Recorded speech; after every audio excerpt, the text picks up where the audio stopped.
Hi friends, പുതിയൊരു വീഡിയോയിലേക്ക് സ്വാഗതം. വെക്കേഷനിലെ ഡേ ഇൻ മൈ ലൈഫാണ് കേട്ടോ ഞാനിന്ന് ചെയ്യുന്നത്.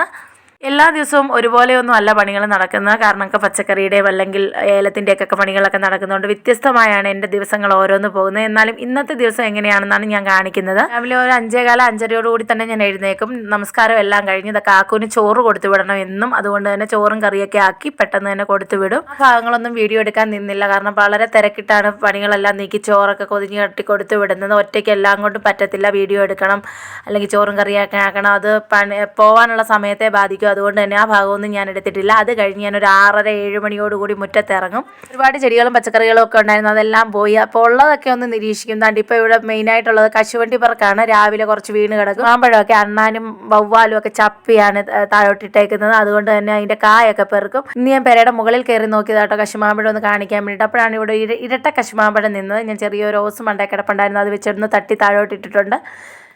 ഒരുപാട് കായ്ച്ച് നിൽക്കുന്ന ഒരു കശുമാമ്പഴമായിരുന്നു കേട്ടോ. ഇപ്പം വെട്ടിക്കളഞ്ഞത് കൊണ്ടാകും കുറച്ച് കായേ ഉള്ളൂ, എങ്കിലും ഉണ്ട്, കായ ആവശ്യത്തിനുണ്ട്. ഇത് ആദ്യമൊക്കെ കായ്ക്കുന്നത് ഇങ്ങനെയല്ലായിരുന്നു, ഇലയൊന്നും കാണത്തില്ല, അതുപോലെ കായായിരുന്നു. എന്താണെങ്കിലും ദാണ്ട നമുക്ക് ഇരട്ടപ്പഴം ഒന്ന് നോക്കാം. കണ്ടിട്ട് കായ അത്ര നല്ലതൊന്നും അല്ലെന്ന് തോന്നുന്നു, കേടുണ്ട്. കണ്ടോ, പഴത്തിനാണെങ്കിലും നല്ല കേടുണ്ട്. എന്നാലും കുഴപ്പമില്ല, ഞാനിങ്ങനെ പറിച്ചെടുത്തതേ ഉള്ളൂ. അത് കാണിക്കാൻ വേണ്ടിയിട്ട് ഞാനത് ആദ്യം മുരട്ടയായിരിക്കും എന്ന് ഓർത്തത് അവിടെ നിൽക്കുന്നത് കണ്ടോ. അപ്പോൾ ശരിക്കും കാണത്തും ഇല്ലായിരുന്നു, മണ്ടേന്നായതുകൊണ്ട് സൈഡിൽ 3 എണ്ണം ആയിരിക്കും എന്ന് ഓർത്തു. അങ്ങനെ ഞാൻ തള്ളി താഴോട്ടിട്ടതാണ്. എന്താണെങ്കിലും നല്ല രസമുണ്ട് കാണാനായിട്ട്. കായിൽ ഒരെണ്ണം നല്ലതാണെന്ന് തോന്നുന്നു, ഒരെണ്ണം കേടാണ്. അങ്ങനെ വീണ് കിടന്ന കശുവണ്ടികളെല്ലാം പെറുക്കി എടുത്തതാണ് അടുപ്പിൻ്റെ ചുവട്ടിലേക്കാണ് കൊണ്ടിടുന്നത്. വെയിലുണ്ടായിരുന്നെങ്കിൽ സാധാരണ ഞാൻ വെയിലത്ത് വെച്ച് കുറേ നാൾ ഉണക്കിയെടുക്കും. ഇപ്പോൾ വെയിലില്ലാത്തത് കൊണ്ട് തന്നെ ഞാൻ ഇതുകൊണ്ട് അടുപ്പിൻ്റെ ചുവട്ടിലേക്ക് ഇട്ട് കൊടുക്കും. അവിടെ കിടന്ന് നല്ലതുപോലെ ഉണങ്ങും. ഉണങ്ങിയ ശേഷമേ ഞാൻ ചുട്ടെടുക്കുകയുള്ളൂ. ചുട്ടെടുക്കും ഞാൻ മക്കൾക്ക് ചുട്ട് കൊടുക്കാറുണ്ട്. ഇപ്പോഴല്ല, നല്ലതുപോലെ ഉണങ്ങിയ ശേഷം. മുറ്റത്തൂടെ കുറച്ച് അല്ലറ ചില്ലറ പരിപാടികളെല്ലാം കഴിഞ്ഞ് എനിക്ക് കുറച്ച് തുണി അലക്കാനുണ്ട്. ആ തുണിയെല്ലാം അലക്കിയിട്ട ശേഷമാണ് ഞാൻ പെരയ്ക്കകത്തേക്ക് കയറിയത്. ഇന്നലെ പകലൊന്നും കറണ്ട് ഇല്ലാത്തതുകൊണ്ട് തന്നെ ഫ്രിഡ്ജിലെ ഐസ് കട്ടയൊക്കെ തന്നെ മെൽറ്റായിട്ട് കിടപ്പുണ്ടായിരുന്നു. അപ്പം ഞാൻ ഡീഫ്രോസ്റ്റിന് കൊടുത്തിട്ടുണ്ടായിരുന്നു. അതുകൊണ്ട് ഫ്രിഡ്ജ് ഒന്ന് ക്ലീൻ ചെയ്തിട്ട് അടുക്കളയിലേക്ക് കയറാമെന്ന് കരുതി ഫ്രിഡ്ജൊക്കെ ഒന്ന് നന്നായിട്ട് ക്ലീൻ ചെയ്തെടുക്കുകയാണ്. ഈ ബർത്ത്ഡേ കേക്ക് ചെയ്യുന്നതുകൊണ്ട് തന്നെ ഫ്രിഡ്ജിൽ ഓരോ സാധനം വെക്കുന്നതുകൊണ്ട് നന്നായിട്ട് ഫ്രിഡ്ജ് അഴുക്കായിരുന്നു. ഞാൻ ഇടയ്ക്കിടയ്ക്ക് ഇത് ചെയ്യുന്നതാണ്. എൻ്റെ ഫ്രിഡ്ജ് നല്ലതായിട്ടിരുന്നത്. ഒരുപാട് ആഹാര സാധനങ്ങളൊന്നും ഫ്രിഡ്ജിൽ കൊണ്ട് സൂക്ഷിച്ച് വെക്കാറില്ല. എല്ലാം അന്നന്നേക്ക് മാത്രം ഞാൻ ഉണ്ടാക്കുകയുള്ളൂ. എനിക്ക് അങ്ങനെ കഴിക്കുന്നതാണ് ഇഷ്ടം. പിന്നെ അഥവാ ബാലൻസ് അങ്ങനെ വന്നാൽ മാത്രമേ ഫ്രിഡ്ജിൽ വെച്ച് കൊടുക്കാറുള്ളൂ. മെയിനായിട്ട് കേക്കിൻ്റെ വിപ്പിംഗ് ക്രീമുകൾ, ക്രഷുകൾ, അങ്ങനെയുള്ള കേക്കിൻ്റെ സാധനങ്ങളാണ് കൂടുതലും ഫ്രിഡ്ജിൽ സൂക്ഷിക്കാറ്. ഫ്രിഡ്ജിൻ്റെ അകം മുഴുവൻ ക്ലീൻ ചെയ്ത് കഴിഞ്ഞ് പുറമേ ഒന്ന് നല്ലതായിട്ട് വൃത്തിയാക്കിയിട്ട് അടുക്കളയിലേക്ക് പോലെ കാപ്പിക്കുള്ള പരിപാടി നോക്കണം. കുറച്ച് നേരം ആലോചിച്ചു നിന്നു എന്നാ ഉണ്ടാക്കണമെന്ന്. എല്ലാവരുടെയും അവസ്ഥ ഇങ്ങനെയൊക്കെ തന്നെ ആയിരിക്കുമല്ലേ. രാവിലത്തെ കാപ്പിയും കറിയും ഒക്കെ ഒരു പ്രശ്നമാണ്. നമ്മൾ കുറേ നേരം ആലോചിക്കുക എന്നതാ ഇന്ന് കാപ്പിക്ക് ഉണ്ടാക്കേണ്ടതെന്ന്. കറി അതുപോലെ തന്നെയാണ്. ഇന്നും ഒരേ കറി തന്നെ ആയിക്കഴിഞ്ഞ് കഴിഞ്ഞാൽ മക്കളൊന്നും കഴിക്കാതാവും. അതുകൊണ്ട് തന്നെ വെറൈറ്റി ആയിട്ട് ഉണ്ടാക്കാൻ നോക്കും. ഇവിടെ വെള്ളം തിളപ്പിച്ചെടുത്ത് മാവൊന്ന് വാട്ടിക്കുഴച്ചെടുത്തിട്ടുണ്ട്. ഞാനിവിടെ ഉണ്ടാക്കിയെടുക്കുന്നത് ഒരുപക്ഷെ നിങ്ങൾ ഉണ്ടാക്കിയിട്ടുള്ളതായിരിക്കും, എന്നാലും ഞാനൊന്ന് പറഞ്ഞു പോവുകയാണ്. വെള്ളത്തിലൊക്കെ ഇട്ടെടുക്കുന്ന പിടി എന്ന് പറയുന്ന സാധനമാണ് ഞാൻ ഉണ്ടാക്കാനായിട്ട് പോകുന്നത്. പിടിയുടെ ആവശ്യത്തിന് വെള്ളം വെട്ടി തിളപ്പിച്ചെടുത്തിട്ടുണ്ട്. അല്പം ഉപ്പൊടി ഇട്ട് കൊടുത്തിട്ടുള്ളൂ, കാരണം ഇതിലേക്ക് ഉപ്പ് വീണ്ടും വരും. അതുപോലെ തന്നെ മധുരം ഇട്ട് കഴിക്കേണ്ടവർക്ക് കഴിക്കാവുന്നതാണ്. അതുകൊണ്ട് ഉപ്പ് കൂടി പോകാതിരിക്കാനായിട്ട് അല്പം ഉപ്പ് ഇട്ട് കൊടുത്തിട്ടുള്ളൂ. ആവശ്യത്തിന് തേങ്ങ തിരുമ്മിയെടുത്ത് അത് കൈക്കൊന്ന് ഞെരടിയാണ് ഇട്ട് കൊടുത്തേക്കുന്നത്. സാധാരണ തേങ്ങാപ്പാലാണ് ഒഴിച്ചു കൊടുക്കുന്നത്, ടേസ്റ്റ് ഒന്നുകൂടെ കൂടും. ഞാനിവിടെ പെട്ടെന്ന് തന്നെ ഉണ്ടാക്കുന്നതുകൊണ്ട് തേങ്ങ ഇട്ട് കൊടുത്തേക്കുന്നതാണ്. ഫത്താഹിന് പള്ളിയിൽ പോകണം, അതുകൊണ്ട് തന്നെ സമയം പോയി. ഇനിയിപ്പോൾ തേങ്ങയുടെ പാല് പിഴിഞ്ഞ് കൊടുത്തുകൊണ്ട് നിൽക്കാൻ നേരമില്ല. ഈ കൈ വെച്ച് ചെറിയ ഉരുളകളായിട്ട് പ്രസ് ചെയ്ത് താണ്ട് തിളച്ച് വരുന്ന ഈ വെള്ളത്തിലേക്ക് ഇട്ട് കൊടുക്കും. അങ്ങനെ മുഴുവനും ഉരുളകൾ ഉരുട്ടിയിട്ട് കൊടുത്ത് താണ്ട് വെച്ച് ജസ്റ്റ് ഒന്ന് ഇളക്കിയിട്ട് അടച്ചു വെച്ചാൽ മതി. ഇനി വെന്തോളും, വലിയ പണിയൊന്നുമില്ല, ഇത്രയേ ഉള്ളൂ. ഇവിടെ ശ്രദ്ധിക്കാതെ പോയ കാര്യം എന്ന് പറഞ്ഞു കഴിഞ്ഞാൽ തീ കൂട്ടി വെച്ചിട്ട് അങ്ങ് പോയി. മോനെ ഉണർത്തി പള്ളി വിടാനുള്ള തിരക്കിലേക്ക് തിരിച്ചു വന്നപ്പോഴത്തേന് താണ്ട് ഇവിടെ തിളച്ച് ചാടി മറിഞ്ഞ് കിടക്കുവാണ്. അതൊന്ന് ശ്രദ്ധിക്കണം. തീ കുറച്ച് വെച്ചിട്ടേ പോകാവുള്ളൂ. പിടിയൊക്കെ ഇവിടെ വെന്ത് റെഡിയായി വന്നപ്പോഴത്തേക്ക് ഞാൻ ഇതിലേക്ക് ഇട്ട് കൊടുക്കുന്നത് നല്ല ടേസ്റ്റിനും മണത്തിനും വേണ്ടി ഏലക്കായി ജീരകം എല്ലാം പൊടിച്ച് വെച്ചേക്കുന്ന ഒരു മിക്സാണ്. അതുകൂടി ഇട്ട് കൊടുത്ത് നല്ലതായിട്ട് മിക്സ് ചെയ്തെടുത്താൽ മതി. ഇനി മധുരം വേണ്ടവർക്ക് മധുരം ഇട്ട് കഴിക്കാം, അല്ലാതെ ചുമ്മാ കഴിക്കേണ്ടവർക്ക് ചുമ്മാ കഴിക്കാം. ഞാൻ വെറുതെ കഴിക്കാറേ ഉള്ളൂ, ഇങ്ങനെ തന്നെ കഴിക്കും. നല്ല ടേസ്റ്റ് തന്നെയാണ്. മക്കൾ മധുരം ഇട്ടേ കഴിക്കുകയുള്ളൂ. എല്ലാം ഉണ്ടാക്കി റെഡിയാക്കി വെച്ച് കഴിഞ്ഞ് ഫത്തഹിനെ കുത്തിപ്പൊക്കി എഴുന്നേപ്പിച്ച് പള്ളി വിടാനായിട്ട് ഒരുക്കി ഇറക്കി. അവനെ കുളിപ്പിച്ച് കഴിപ്പിക്കുകയൊക്കെ ചെയ്തു കേട്ടോ. മോളും ഇവിടെ കഴിച്ചു. ഇനി ഞാൻ മാത്രമേ ഉള്ളൂ, ഞാൻ പോയിട്ട് വന്നിട്ടേ കഴിക്കുകയുള്ളൂ. വീഡിയോ അപ്ലോഡ് ചെയ്യുകയും കൂടെ വേണം പോയി. നമുക്ക് വീട്ടിൽ നെറ്റൊന്നുമില്ല, അതുകൊണ്ട് തന്നെ വീഡിയോ അപ്ലോഡ് ചെയ്യുന്നത് എൻ്റെ തറവാട്ട് വീട്ടിൽ പോയിട്ടാണ്. അപ്പം ഈ ഫത്തഹിനെ പള്ളി വിടാൻ പോകുന്ന കൂടെ വീഡിയോ അപ്ലോഡ് ചെയ്തിട്ടേ ഞാൻ വരുവുള്ളൂ. അതുകൊണ്ട് രാവിലെ അലക്കിയിട്ട് തുണിയാട്ടോ വെള്ളം വാർന്നു പോകാനായിട്ട് ഞാനിങ്ങനെ തൂക്കിയിട്ടേക്കുന്നതാണ്. ഇനി മോളിത് വിരിച്ചോളും. കച്ചിപ്പണ്ണിനെ സലാം പറഞ്ഞ് ടാറ്റയൊക്കെ കൊടുത്ത് ഫത്താഹ് ഇറങ്ങിയേക്കുന്നത്. പള്ളിയിലെ യൂണിഫോമാണ് ഈ വർഷം തൊട്ട്. കറുപ്പ് പാൻറ്റും വെള്ള ഷർട്ടും വെള്ള തൊപ്പിയും. എല്ലാ ദിവസവും ഒന്നും കറുപ്പ് പാൻറ്റും വെള്ള ഷർട്ടും ഒന്നും ഇടിയിക്കാൻ പറ്റത്തില്ല കേട്ടോ. വെള്ള ഷർട്ട് 2-3 എണ്ണം ഉണ്ടെങ്കിലും പോയിട്ട് വരുമ്പോഴത്തേന് നല്ല കോലത്തിലായിരിക്കും തിരിച്ചു കൊണ്ടുവരുന്നത്. അതുകൊണ്ട് തന്നെ മഴയായതൊക്കെ കൊണ്ട് തന്നെ ചില ദിവസമൊക്കെ ഞാൻ കളർ അടിയിച്ച് വിടും. അതിന് പള്ളിയിൽ കൊണ്ടുവിട്ട ശേഷം ദാണ്ട തറവാട്ടിലേക്ക് വന്നതാണ് വീഡിയോ അപ്ലോഡ് ചെയ്യാനായിട്ട്. തറവാട് വീടെന്ന് പറയുമ്പോൾ തൊട്ടടുത്തൊന്നും അല്ല, നമുക്ക് സ്കൂട്ടിക്ക് തന്നെ വരാനുള്ള ദൂരമുണ്ട്. ഫത്തഹിനെ പള്ളിയിൽ കൊണ്ടുവിട്ടിട്ടാണ് ഞാൻ ഈ വീഡിയോ അപ്ലോഡ് ചെയ്യാനായിട്ട് ഇവിടെ വരുന്നത്. അത്രയ്ക്കും റിസ്ക് എടുത്താണ് കേട്ടോ യൂട്യൂബ് ചാനൽ മുന്നോട്ട് കൊണ്ടുപോകുന്നത്. എൻ്റെ വലിയൊരു ആഗ്രഹമായിരുന്നു ഒരു യൂട്യൂബ് ചാനൽ എന്നുള്ളത്. അതിന് വേണ്ടി തന്നെ ഞാൻ വീട്ടിൽ നെറ്റ് എടുക്കാനൊക്കെ നോക്കി, പക്ഷെ പറ്റിയില്ല. അത്രയും മലമണ്ടയിലൊന്നും നെറ്റ് ശരിയായില്ല. അങ്ങനെ വീഡിയോ ഒക്കെ അപ്ലോഡ് ചെയ്ത് വീട്ടിലേക്ക് തിരിച്ചു കയറിപ്പോയി. വഴിക്ക് കുറച്ച് മീൻ മേടിച്ചുകൊണ്ടാണ് കേട്ടോ പോയ മത്തിയാണ് കിട്ടിയത്. ഇന്നലെ കുറച്ച് ചക്ക കിട്ടിയിട്ടുണ്ടായിരുന്നു. ആ ചവിച്ച് മത്തിയും കൂടെ കറി വെച്ചെടുക്കണം എന്ന് പറഞ്ഞ് വാങ്ങിച്ചുകൊണ്ട് വന്നതാണ്. മത്തിയിലേക്ക് കുറച്ച് വെള്ളമൊക്കെ ഒഴിച്ച് കുറച്ച് നേരം കുതിരട്ടെ എന്ന് വിചാരിച്ച് അവിടോട്ട് വെച്ചിട്ട് ചക്ക ശരിയാക്കാനായിട്ട് പോയി. ആ സമയം കൊണ്ട് ചക്കയൊക്കെ അരിഞ്ഞൊന്ന് റെഡിയാക്കി വെച്ചിട്ട് വേണം മത്തി വെട്ടാനായിട്ട്. ചക്ക ഒരുക്കാൻ മോള് സഹായിക്കുന്നുണ്ട്, ഞാൻ അരിഞ്ഞെടുക്കുന്നതേ ഉള്ളൂ. ഇത് ഇന്നലെ വെട്ടിയെടുത്ത ചക്കയാണ്. ഇന്നലെ കറണ്ട് ഇല്ലാഞ്ഞുകൊണ്ട് തന്നെ ഫോണിൽ വീഡിയോ എടുക്കാനൊന്നും പറ്റത്തില്ലായിരുന്നു. അപ്പം ഫോണിന് നന്നേ ചാർജ് കുറവായിരുന്നുകൊണ്ട് തന്നെ ഞങ്ങൾ ചക്ക വെട്ടും പരിപാടികളും കുറച്ച് മാങ്ങ പറക്കലും അങ്ങനെയൊക്കെ ആയിട്ട് നടക്കുമായിരുന്നു. അങ്ങനെ കുറച്ച് ചക്ക കിട്ടി. അത് വെട്ടി ഫ്രിഡ്ജിൽ കൊണ്ടുവച്ചിട്ട് ഞാൻ കറണ്ട് ഇല്ലാത്തതിൻ്റെ ഭാഗമായിട്ട് ഫ്രിഡ്ജ് ഡീഫ്രോസ്റ്റ് ചെയ്തറിയാതെ ആ സമയം കൊണ്ട് ചക്കയ്ക്ക് കുറച്ച് പുളിയായിപ്പോയി. എങ്കിലും പുളിയുള്ള ചക്ക വേവിക്കാൻ നല്ല ടേസ്റ്റാണ്, എനിക്കിഷ്ടമാണ്. അതുകൊണ്ട് തന്നെ ആ ചക്ക അരിഞ്ഞ് ഫ്രിഡ്ജിലോട്ട് വെച്ചിട്ട് മീൻ വെട്ടണം. ഇനി മീൻ വെട്ടിയെടുക്കാനായിട്ട് വന്നതാണ്. അത്യാവശ്യം നല്ല കാലാവസ്ഥ, അതുകൊണ്ട് തന്നെ വെളിയിലിരുന്നാണ് മീൻ വെട്ടിയെടുക്കുന്നതായതുകൊണ്ട് പനഞ്ഞിലുണ്ടായിരുന്നു. ആ പനഞ്ഞിലൊക്കെ ഞാനൊന്ന് എടുത്തിട്ടുണ്ട്. 1/2 കിലോ മീനേ ഉള്ളൂ, അതുകൊണ്ട് തന്നെ കുറച്ച് പനഞ്ഞിലേ ഉള്ളൂ. ഒരുപാട് പനഞ്ഞിലുണ്ടായിരുന്നു, നമുക്ക് തോരൻ വെക്കായിരുന്നു. ഇത് കുറച്ചേ ഉള്ളതുകൊണ്ട് വറക്കുന്നതിൻ്റെ കൂടെ എങ്ങാനും ഇടാമെന്ന് കരുതി എടുത്ത് വെച്ചതാണ്. ഒക്കെ വെട്ടി കഴുകി വൃത്തിയാക്കി കൊണ്ടുവച്ചിട്ടുണ്ട്. ഒരു 5-6 എണ്ണം എടുത്ത് നമ്മൾ വറക്കാനും കൂടെ മാറ്റിയിട്ടുണ്ട് കേട്ടോ. 1/2 കിലോ ഉള്ളെങ്കിൽ അതിൻ്റെ പകുതി എടുത്ത് കറി വെക്കാനും പകുതി വറക്കാനുമായിട്ട് എടുത്തു. ഇതെല്ലാം വെട്ടി കഴിഞ്ഞപ്പോൾ ഫത്താഹിനെ പള്ളിയിൽ നിന്ന് വിളിക്കാൻ സമയമായിരുന്നു. ഞാൻ ഓടിപ്പോയി ഫത്താഹിനെ പള്ളിയിൽ നിന്ന് വിളിച്ചുകൊണ്ട് വന്നു. അവനെ പള്ളിയിൽ നിന്ന് വിളിച്ചുകൊണ്ട് വന്ന് അത്യാവശ്യം അവൻ്റെ കാര്യങ്ങളൊക്കെ നോക്കി കഴിഞ്ഞാണ് മീൻകറി വെക്കാനായിട്ട് ഇറങ്ങിയേക്കുന്നത്. വിറകടുപ്പിൽ വെച്ചെടുക്കണമെന്നൊരാഗ്രഹം. അങ്ങനെ വേണ്ട ചട്ടിയൊക്കെ അടുപ്പേ വെച്ച് കൊടുത്തിട്ടുണ്ട്. ഇനി മീൻകറിക്ക് ആവശ്യമായ ഇഞ്ചി, പച്ചമുളക്, ഉലുവ എന്നിവയെല്ലാം എടുത്ത കൂടെ തന്നെ മുളക് പൊടി, മല്ലിപ്പൊടി, മഞ്ഞപ്പൊടി എടുത്തിട്ടുണ്ട്. വേവിക്കാനിരിക്കുന്നതുകൊണ്ട് തന്നെ മത്തി അങ്ങ് തേങ്ങ അരച്ച് കറി വെക്കാമെന്ന് വിചാരിച്ചു. അതാണ് മസാലയെല്ലാം കുറച്ചെടുത്തേക്കുന്നത്. ഒക്കെ സെറ്റാക്കി വന്നപ്പോഴത്തേനും ദാണ്ട് ഇവിടെ ചട്ടി കരിഞ്ഞു പോകുന്നുണ്ട് കേട്ടോ. അതിലേക്ക് ഇനി വെളിച്ചെണ്ണയാണ് ഒഴിച്ചു കൊടുക്കുന്നത്. ആ വെളിച്ചെണ്ണ ഒന്ന് ചൂടായി വന്നപ്പോഴത്തേക്കും എടുത്ത് വെച്ചിരിക്കുന്ന 2 ഉലുവ കൂടി ഇട്ട് കൊടുക്കുന്നുണ്ട്. അടുപ്പിലൊക്കെ വെച്ചെടുക്കുന്ന മീൻ കറിക്ക് അടിപൊളി ടേസ്റ്റിൽ, അതുകൊണ്ടാണ് ഒരു ആഗ്രഹം തോന്നി. ഇപ്പോൾ ഉലുവ ഇവിടെ ഒന്ന് പൊട്ടി വന്നപ്പോഴത്തേക്ക് അതിലേക്ക് ഇഞ്ചിയും ഉള്ളിയും പച്ചമുളകും ഒക്കെ അരിഞ്ഞ് വെച്ചേക്കുന്ന ഇട്ട് കൊടുത്തിട്ടുണ്ട്. ഇത് ഞാൻ വെളുത്തുള്ളി ഇട്ടിട്ടില്ല കേട്ടോ. ഞാൻ പറഞ്ഞില്ലേ, എല്ലാ കറികൾക്കും ഒന്നും ഞാൻ വെളുത്തുള്ളി ഇടത്തില്ല. പ്രത്യേകിച്ച് മത്തിക്കൊന്നും ഞാൻ വെളുത്തുള്ളി ഉപയോഗിക്കാറില്ല. വെളുത്തുള്ളിയൊക്കെ ഇട്ട് കറി വെച്ച് വരുമ്പോഴത്തേന് വേറൊരു ടേസ്റ്റില്ല. അതുകൊണ്ട് തന്നെ ഞാൻ ഇങ്ങനെയാണ് കറി വെച്ചെടുക്കുന്നത്. അതുകൊണ്ട് ഇതെല്ലാം വഴന്നു വന്നപ്പോഴത്തേക്കും അതിലേക്ക് എടുത്ത് വെച്ചിരിക്കുന്ന മസാലകളൊക്കെ ഇട്ട് കൊടുത്തൊന്ന് നന്നായിട്ട് വഴറ്റി മൂപ്പിച്ചെടുത്തിട്ടുണ്ട്.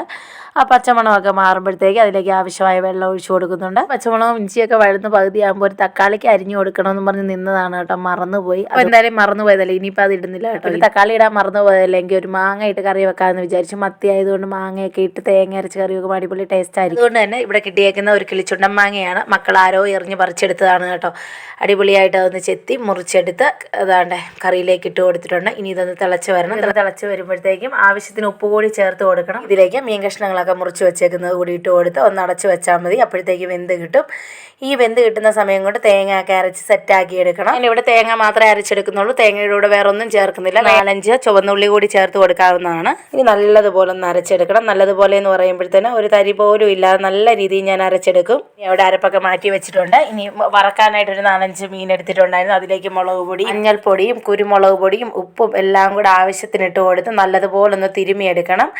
നല്ലതുപോലെ പുരട്ടി ഒരു കുറച്ച് നേരം ഞാനിവിടെ മാറ്റി വെക്കും. അതിന് ശേഷമേ വറക്കുകയുള്ളൂ. ഇതിലെ മസാലയൊക്കെ പിടിച്ച് സെറ്റായിട്ടിരിക്കത്തുള്ളൂ. അപ്പോൾ അതുകൊണ്ട് നമ്മുടെ മീൻകറി ഇവിടെ തിളച്ചിട്ടുണ്ട്. ഇനി ഇതിലേക്ക് അരപ്പ് ഒഴിച്ചു കൊടുക്കണം. അരപ്പൊക്കെ ഒന്ന് ഒഴിച്ചു കൊടുത്ത് നല്ലതുപോലെ ഒന്ന് ഇളക്കി കുറച്ച് നേരം കൂടെ ഒന്ന് അടുപ്പിൽ വെച്ചേക്കും. ഒന്ന് അരപ്പൊക്കെ ഒന്ന് നല്ലതുപോലെ വെന്ത് കിട്ടാൻ വേണ്ടിയിട്ട്.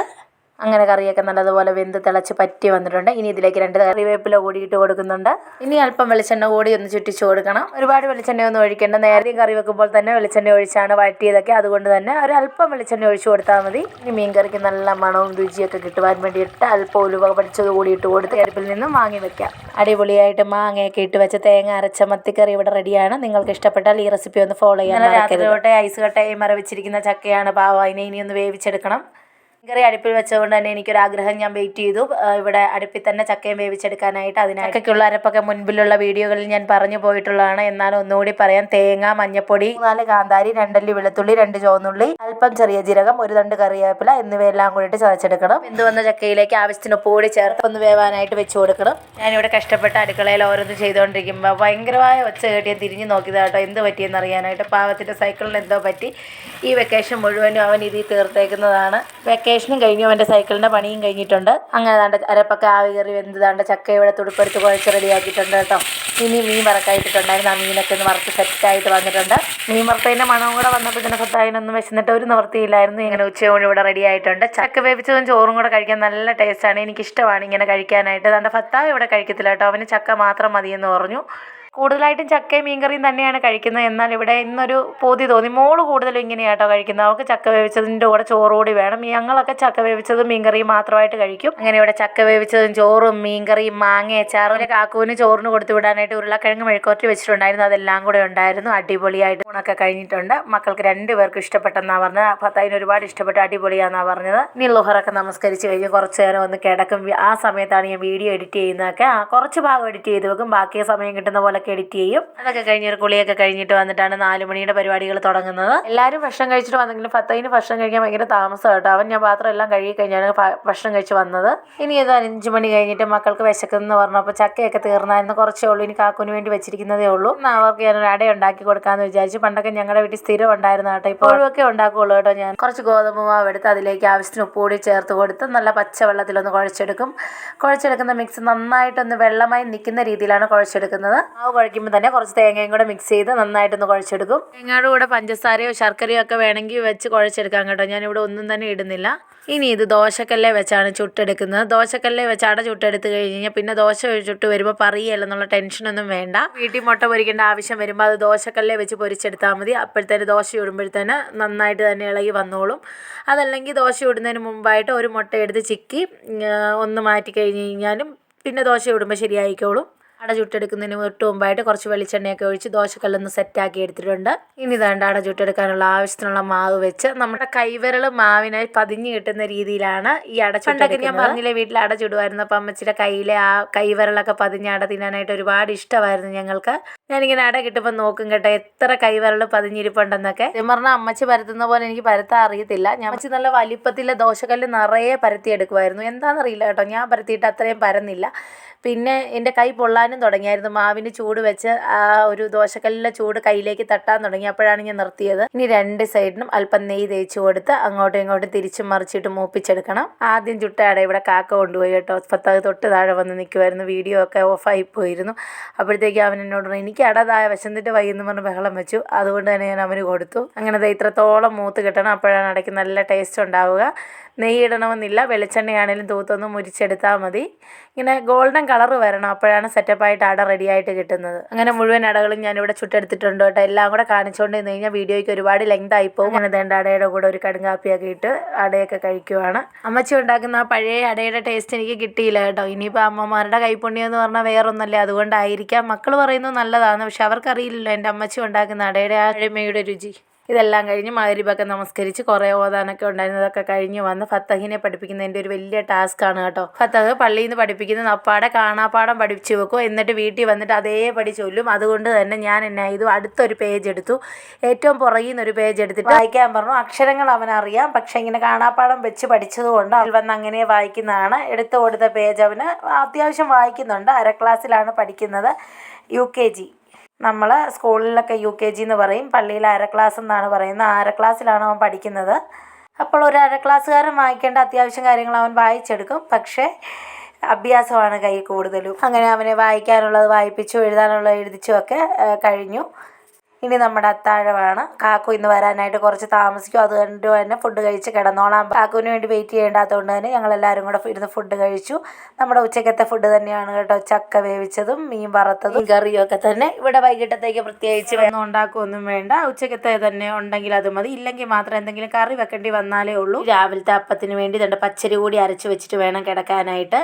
അപ്പോൾ ഇത്രയൊക്കെ തന്നെയാണ് കേട്ടോ ഇന്നത്തെ എൻ്റെ ഒരു ദിവസം. എന്നും എൻ്റെ ദിവസം ഒരേപോലെ അല്ലെന്ന് ഞാൻ പറഞ്ഞു. ചില ദിവസം കേക്ക് ഓർഡർ കാണും, ചില ദിവസമൊക്കെ ഏലത്തിന് നല്ല പണി കാണും. ഓടി നടന്ന ഒരുപാട് പണികൾ എനിക്ക് കാണും. എനിക്ക് ചുമ്മാ ഇരിക്കാൻ അറിയത്തില്ല. അതുകൊണ്ട് തന്നെ പണിയല്ലെങ്കിൽ അടുത്ത പണി ഞാൻ ഒപ്പിച്ചെടുക്കും. അപ്പോൾ ഈ വീഡിയോ ഇഷ്ടപ്പെട്ട് കഴിഞ്ഞാൽ എന്നെ ഒന്ന് സപ്പോർട്ട് ചെയ്യാൻ മറക്കരുത്. അതിൽ കൂടുതൽ വിശേഷങ്ങളൊക്കെ ആയിട്ട് അടുത്തൊരു വീഡിയോയിൽ കാണും വരെ ബൈ.